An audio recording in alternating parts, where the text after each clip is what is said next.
training was over. A regiment of Marine Corps artillery stands its last inspection in the Pacific before shelling off for combat. Combat troops have always christened the weapons they fight with.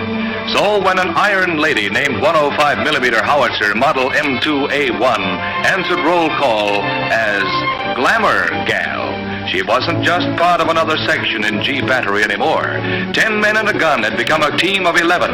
There was the section chief, Sergeant Pipes from the Louisiana Bayou country, and the gunner, an ex-farmer named Bill Smith, Jr. Big Stoop Simulovich, a Wall Street clerk, fired Glamour Gal, and the loader was Chief Jefferson, a Choctaw Indian. There was Furman Alfonso Martinez out of Old Spain by way of Montana. And from Coal Valley, Pennsylvania, a one-time welder named Tom Hanby. There was Tommy Bratcher, ammo passer, who dreamt of raising Herefords back in Tennessee. And Tex Kuhn, who came, strangely enough, from Texas. Chris Benke, the Dutchman from D.C., with post-war plans in South America. And the old man of the outfit, Pop Reynolds. These were the ladies' escorts. They had bullied her and babied her from Camp Pendleton to Pearl Harbor. And while they often wished she'd looked like the portrait painted on her shield, they were proud of her. When the order finally came to shove off, everybody knew where they were going. Truk, Formosa, Malaya, French Indochina, every place from Tokyo Yacht Basin to Bremerton Dry Dock. They all had the straight dope except Glamour Gal. From here on out, the division would be in its combat phase. Many of the men were already veterans, and many had never smelled powder burning except in the range.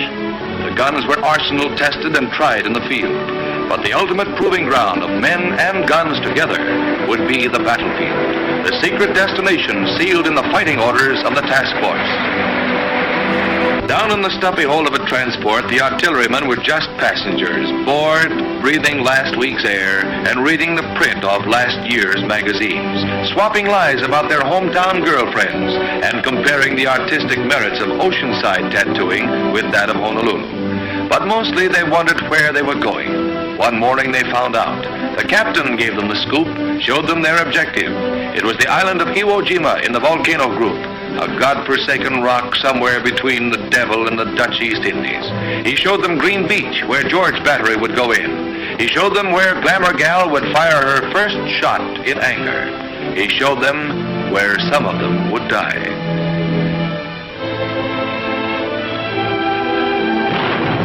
D-Day.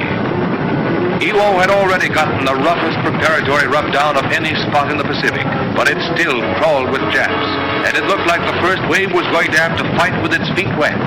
With their guns still below decks, the cannoneers of G Battery waited for the word from shore, the message that would tell them that the infantry was beached and wanted artillery support.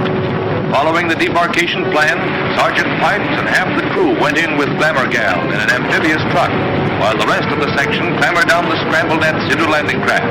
It was just like maneuvers, except for that funny feeling around their breakfast. Crossing the line of departure, the men of the assault force realized that the Japanese artillery had good seaward observation. As the rain shortened to include small arms fire, they knew the beach was still hot, and that Glamour Gal would be plenty welcome. Running a hellfire of sniper shots and mortar bursts, G Battery hit Green Beach. It was shin deep with soft volcanic ash that rendered most towage vehicles inoperable. There was no time to deploy inland. The order was to set them up on the beach, which is already cluttered with traffic and supplies. It was exposed and enfiladed, but the infantry was in trouble. And as quick as they came ashore, the guns were met by their crews, moved a few feet, and registered on their first combat target, menacing Mount Suribachi, the main observation post of the Japanese defense system.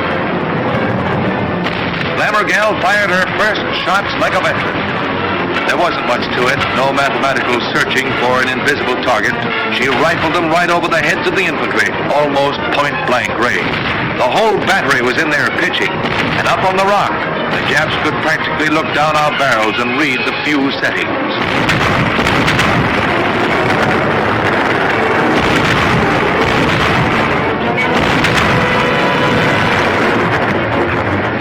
By evening, the casualties had started coming back. Glamour Gal hadn't lost any of her crew, but some sections were going to start short-handed the next day. The morning of D+1, found Glamour Gal and G Battery still sighted in on the sullen flanks of Suribachi. The beach was still cluttered. The guns were crammed into a 20-yard front. The range had dropped to 800 yards, matching trajectory with the M1s of the infantry. And somewhere inside that 800 yards, the infantry was starting the assault that would put the flag on Suribachi. But it took teamwork to put it there.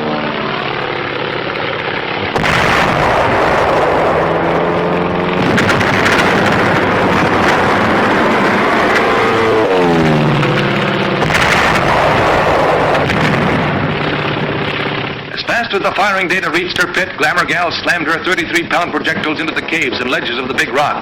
But the ammunition supply had to be constant, incessant. It came in a rotating flotilla of ducks and Amtraks and was dispersed in safe, separate, and convenient flight, out of reach from Suribachi.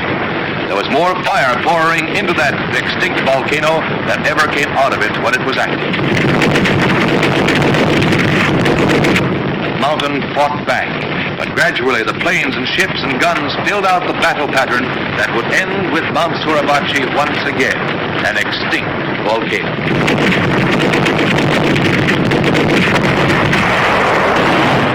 Close by Glamour Gal's gun pit was the surf-washed wreckage of hundreds of our landing craft, many of them gunned to pieces, bringing shells to the artillery. When they were hit, the debris wounded our gunners. The litter of derelicts made subsequent landings dangerous, but we owned the beach, an unshakable foothold on Iwo Jima. With the southern spit of Iwo in our hands, we still had to blast the Japs from the remaining 3/4 of the island. The action was moving northward toward the Jap-held airfields, and there was no rest for G Battery.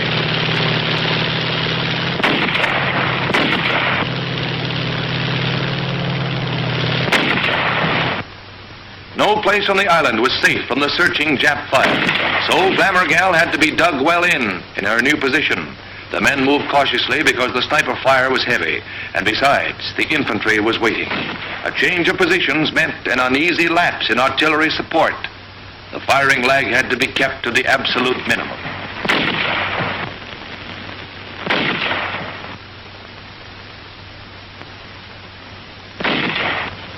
The enemy was expert at infiltration, and local security was important. While Glamour Gal was digging in, her little sisters carried the ball.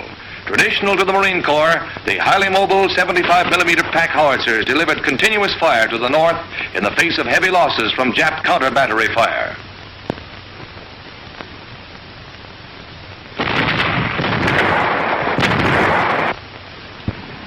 Any level ground that the Japs weren't using served as an airstrip for our grasshoppers. Aerial observation aided the ground batteries by identifying targets, spotting bursts, and radioing corrections back to the guns.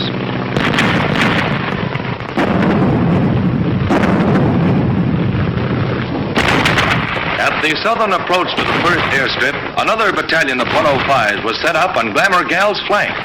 Since the afternoon of D-Day, these two outfits had shared range and target. When Glamour Gal was properly emplaced in a well-protected pit, her alignment was checked. All guns in the battery had to be as parallel as an aiming circle and a lieutenant's mathematics could make them.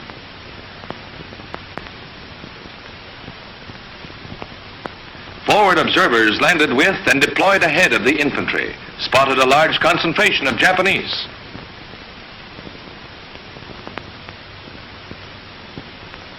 They phoned the target data back to the Regimental Fire Direction Center, who would pass it down to battalion and battery positions.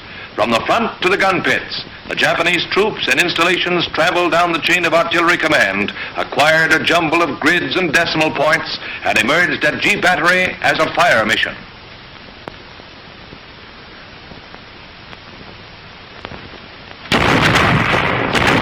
A synchronized barrage, with the entire regiment backing up Glamour Gal as she blistered the paint off her tube to get her quota of effective rounds into the target area.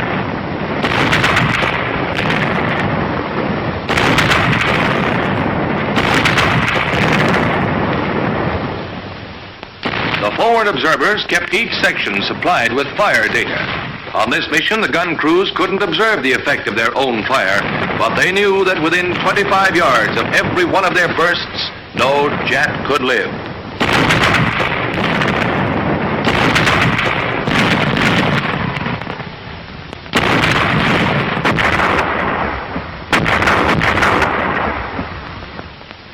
ahead, the infantry watched the smoke and bursts of the barrage. When it lifted, they were going in.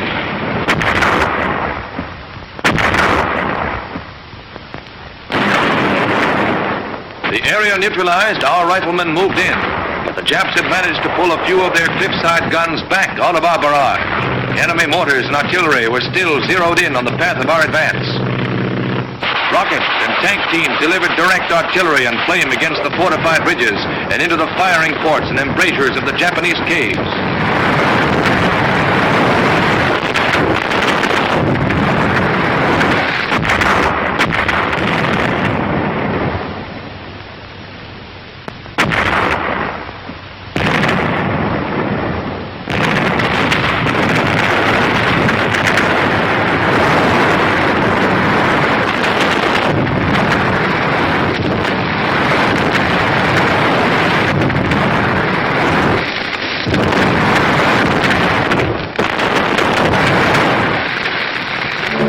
From the air, observers directed the execution of the order that came down through division to burn out the entire area.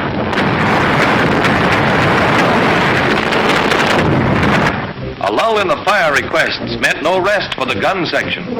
Glamour Gal had to be cleaned and ready for the next mission the infantry might call for. And the ammunition had to be unpacked during spare moments, for there would be no time when the firing started. Whenever possible, it was prepared in advance as well. The shell casings were loaded with powder bags, the number depending on the probable charges to be used. On the projectiles, fuses had to be set for everything from super quick to come next Sunday. Everything was prepared swiftly and with mathematical precision. Anything else might mean the loss of seconds in serving the guns, and seconds counted on Iwo Jima, where the Japanese, in the desperation of their last ditch, were pouring everything they had into our lives. They tried to stop us. The air was full of hot iron and purple hearts. Our advance continued north.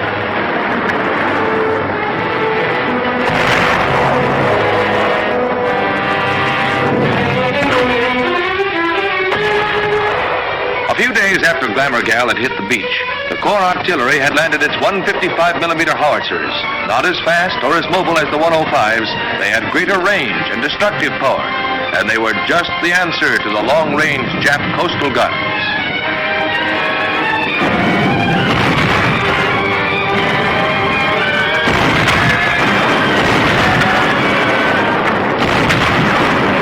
The nights were often very warm for February, when a high-trajectory artillery duel was on. It was give and take until the Japs had a lucky shot into the division ammo dump.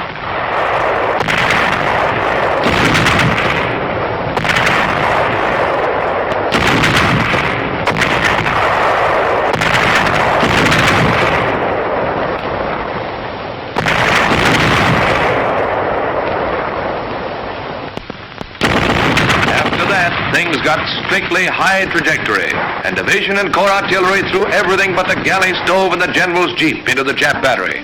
In the morning, the Japanese guns were scrap iron. All over the island, the enemy defenses were crumbling.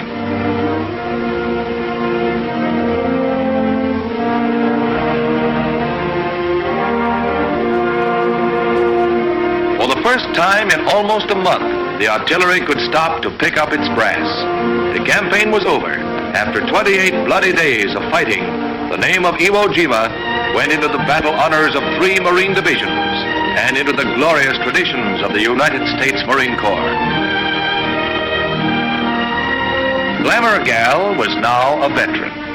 It had taken a paintbrush to name her, and 28 days of blood and fire to baptize her. Now she and the boys were getting ready to shove off again, getting ready for the next operation. This time, too, everybody knew where they were going. Korea, Formosa, Malaya, French Indochina. But they didn't know that their next landing would be on Japan itself. They didn't know that inside of 7 months, the war would be over, and that Glamour Gal's next mission would be as a policeman's club to help keep order in Greater East Asia.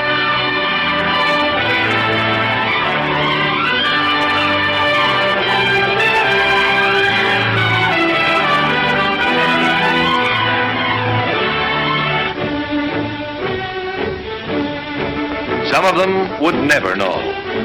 Pop Reynolds, the old man, was still back there, back on Iwo, and so was the captain. They will be there forever. Just a small part of history. The story of 10 men and a gun.